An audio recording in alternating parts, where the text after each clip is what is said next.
David, welcome to St George's Park. What are your first impressions? Really amazing, so impressed. I think as an ex-England player and captain, it's always a dream to come and to spend time somewhere like this. When you come away with the team, it's really incredible. It's peaceful, but you can feel there's a certain amount of history even after it just being open for 2 years. The way that there's certain things incorporated into the facilities, it's really is incredible, and it's nice to hear that there's certain rooms named after certain players that the fans and the people have voted for. Like Paul Gascoigne room or Bobby Moore room. It's special. So looking at these facilities, how do you think something like this would help a team, particularly England? Well, it's not just the senior team that's helping. It's helping all the way through from young kids to obviously to the women's teams to the senior team. Teams are coming here, and I'm sure they look at the facilities, and there's not many better facilities around the world. I've not been to many facilities around the world that are as good as this. And of course, it's something for grassroots football as well, and the coaching. Education that we've got going on here. Is that a route that you've considered? You never know, in a few years I might change my mind, but at the moment I'm happy doing what I'm doing. Obviously I've got a few things going on, obviously with Miami and the team there, and obviously the MLS, but it's great that coaches get the chance to come down here and to do their badges here, and it's a great place for obviously young coaches to come and obviously become Premiership managers and future England managers. So in the future I might change my mind about that, but at the moment I enjoy coaching my own kids, and obviously being around other kids as well, coaching them, but we'll see what happens in the future. As a young kid, I was a Manchester United fan, but my dream was always to play for England. Like every kid's dream is.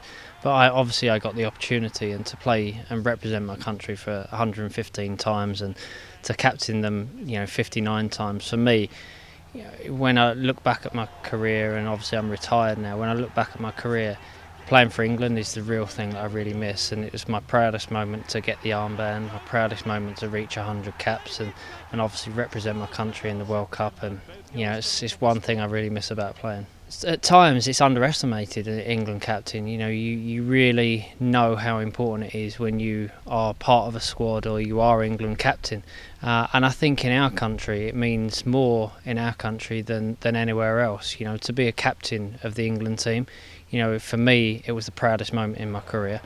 Your former England teammate, you were captain with him on his debut, Wayne Rooney, has just been named the skipper. Is it a surprise to you, and what sort of advice would you give him?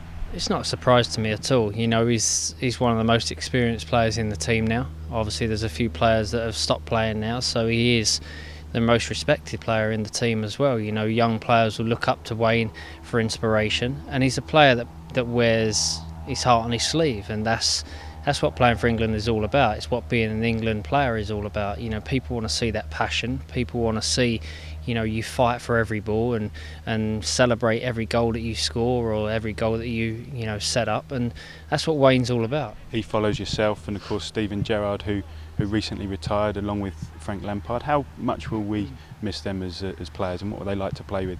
Obviously, I'm really sad to see Stevie step down as England captain, but he always said that he would step down from England duty once he realised that he was at a certain age, and he felt that he needed to give more to obviously his focus on Liverpool, and it's a brave decision, because obviously stepping down from playing for your country, he's such a great talent and he's such a great leader as well. I'm sure he was so proud to lead England in the World Cup and the amount of times that he's been captain, but obviously now Wayne takes over. But obviously with Frank also retiring as well, it's sad to see Frank go, because Frank's been around for so many years, 106 caps.